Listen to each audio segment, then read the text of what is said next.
As you know, I love physical media, vinyl, cassettes, CDs, VHS, DVDs.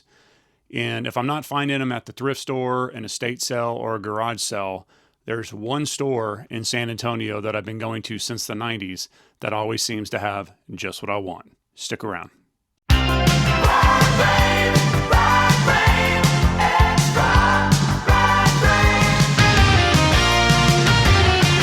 Masters of the universe on the shelf. Vintage collectibles speak for themselves. Cartridges loaded and ready to play. Taking every Gen X kid back today. Game on now. Time to explore. One more score. Then one more. Rad Graham Extra.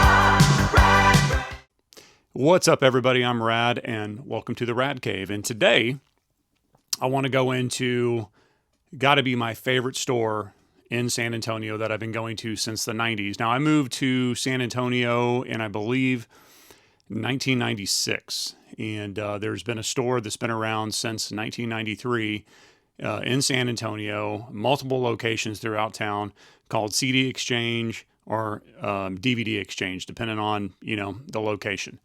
Now, I've been to pretty much all of them in San Antonio, but there's one location located in what we call the Colonnade, which is I-10 and Warsbach, that is my favorite place to go to.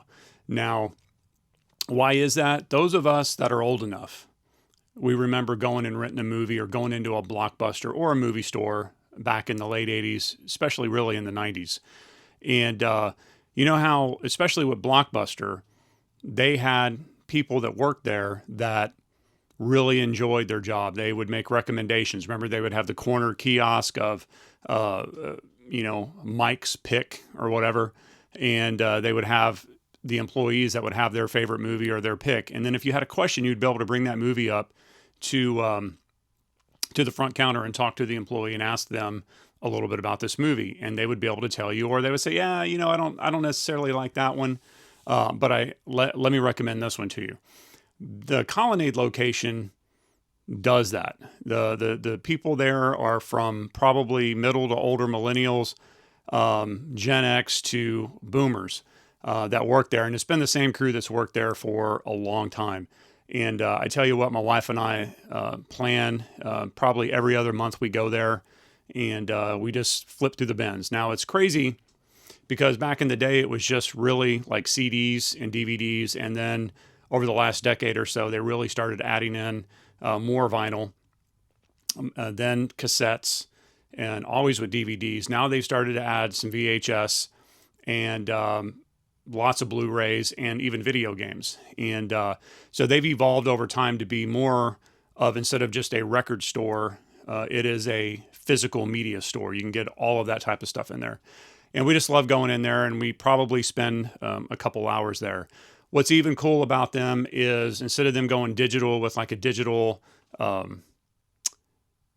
rewards club or whatever, they have the cards that and I would keep one in my wallet. And every time you go in there, they fill it out for every dollar or whatever. You get a certain amount of points, and then you turn it in and you get some money off of it. Now, I don't have one because they don't let you carry an empty one. I literally filled up the rest of one and all of a brand new one when we were in there just a couple weeks ago. So I kind of wanted to go over the stuff that I found. And then also another record store that recently opened up in San Antonio that my son and I, Roth, decided to go by and check out. And I'll show you what I was able to get there. But I just wanted to go through and, obviously I've got B-roll up showing you the store. It's just fun to go into. And so, yeah, let's get into what I got.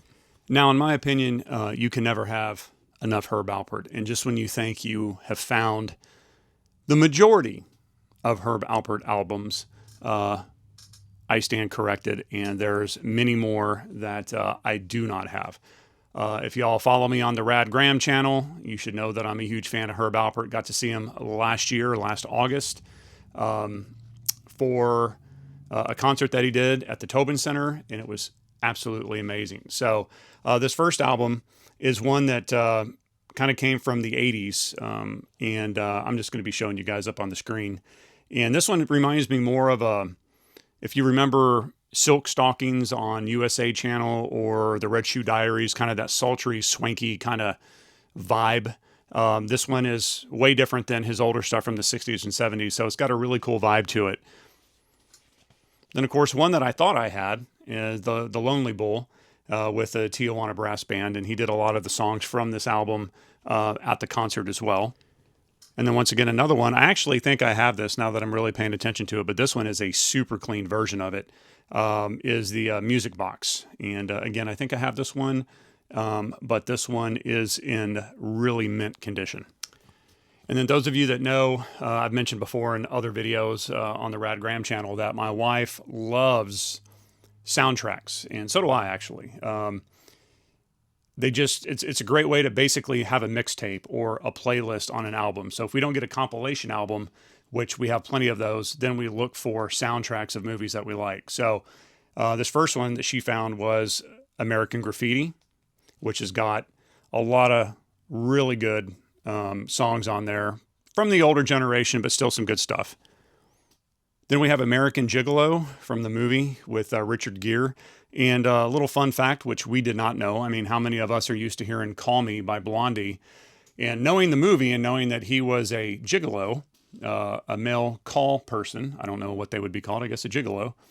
We're like, man, that song sounds eerily like it was written for the movie. And then we looked it up, and it was the whole album was produced by, of course, the great Giorgio Moroder, who did most of Donna Summer's songs and is an inspiration to Daft Punk, and they even did a song about him. My name is Giovanni Giorgio, but everybody calls me Giorgio.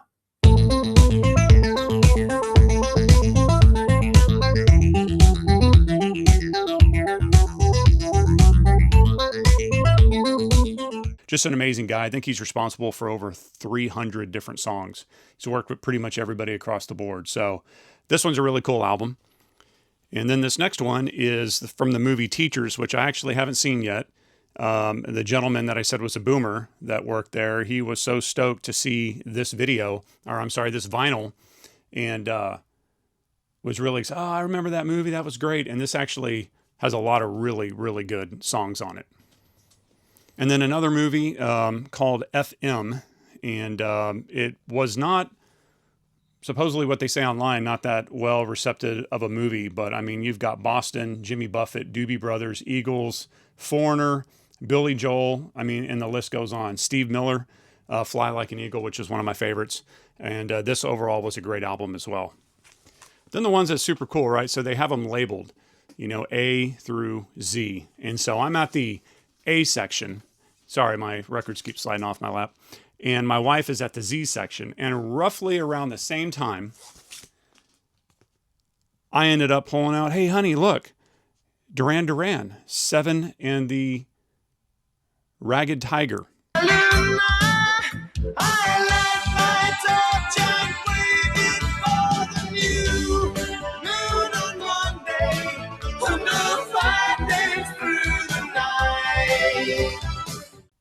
And then she pulls out probably one of the greatest albums I've ever wanted, right? I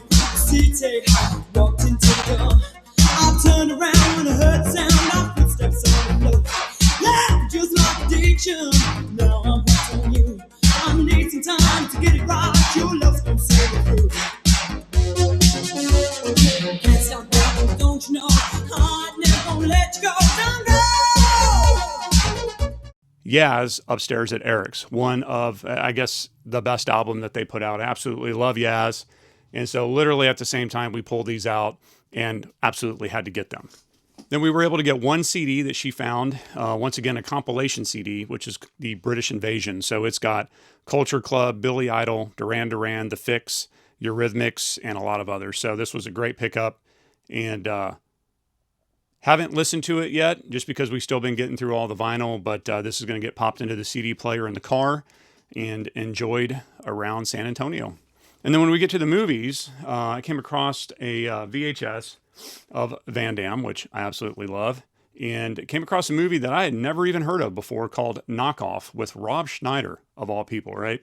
I would have to say this movie is kind of like it's a different movie for Jean-Claude. It was made during the 90s when that Hong Kong action films were coming out, kind of like a Jackie Chan version, kind of like over the top and then crazy fighting. But it was actually a really, I'm not going to say great movie, but it was good. I really enjoyed it. And it's going to go in the collection behind me. And then another movie I've seen, and I love this movie. Haven't seen it in a long time. Was telling my wife about it. She never heard about it. And that is Enemy Mine with Louis Gossett Jr. He actually plays the alien in this movie. And this one is sealed. It hasn't been opened yet. I don't know if I'm going to open it or not, because I do have a little collection of the sealed ones that I have. And but I don't know. It's not worth a lot of money if it's sealed either way. But I don't know. It's just sometimes hard for me to unwrap a sealed VHS because it's, it's like a museum piece in my mind. And then last but not least, I got the third installment of the saga of the Karate Kid. So I have Karate Kid 1 on VHS. I have Karate Kid 2 on VHS. I never had Karate Kid 3. I think I might have Karate Kid 4, but we don't really count that one. At least I don't. So I did find Karate Kid 3 on VHS, so I'm stoked to add that to the collection. I really enjoyed this one as well. Like I said, 1, 2, and 3. I'd have to say 2 is probably my favorite-ish, but I really love Johnny, right? So obviously number 1 is my all-time favorite, but I do like the fact that they went to Okinawa and really love it over there. And then a real quick shout out to this newer record store down on Guadalupe Street called Dreaminoids. I've been seeing them. Her social media marketing was doing great on Instagram, and it popped up on my Instagram, and then we decided to go by and was able to pick up Katie Lied by Steely Dan, and this is Steely Dan back when Michael McDonald was just a studio singer, and before he became Michael McDonald, right? And then went on with the Doobie Brothers. But this is a great album. Just listened to this morning. Probably one of my all-time favorite bands or singers, which would be Phil Collins and Genesis with Invisible Touch. And I'd have to say Tonight, Tonight, Tonight is my favorite song on this album.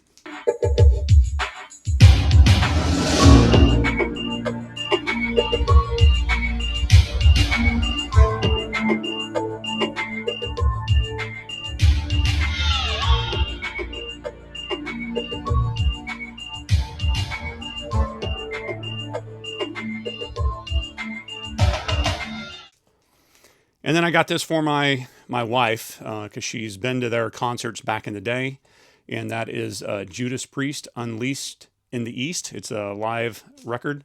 It's just amazing how great these guys sound. A lot of these old timers, when they were young, when they'd sing live, before they would have any, I don't know, voice manipulation or whatever, just goes to show you how amazing of artists that they are. So yeah, so that's it. That's been over the last couple weeks. Kind of want to pop in and do these every so often just to let you know it's not just toys. It's not just Masters of the Universe or video games. I don't even really play video games that much. But the main thing that I really do collect is physical media, whether it's records or cassettes and videos and movies and all that. And then I'm going to do another video here soon, kind of how I clean and protect and take care of all the new stuff that I do get, whether it's new jewel cases for cassettes, sleeves for records, and so on and so forth. So with that, if this is the type of content that you like, guys, please consider giving the video a thumbs up, subscribing to the channel, sharing it out, and drop a comment. And let me know out of this haul, what was your favorite? And out of your own haul, what is your favorite piece of physical media you have, whether it's a vinyl, a CD, a cassette, or a movie? Drop a comment, let me know below. And as always, guys, I appreciate you watching, and we'll see you on the next video. Take care.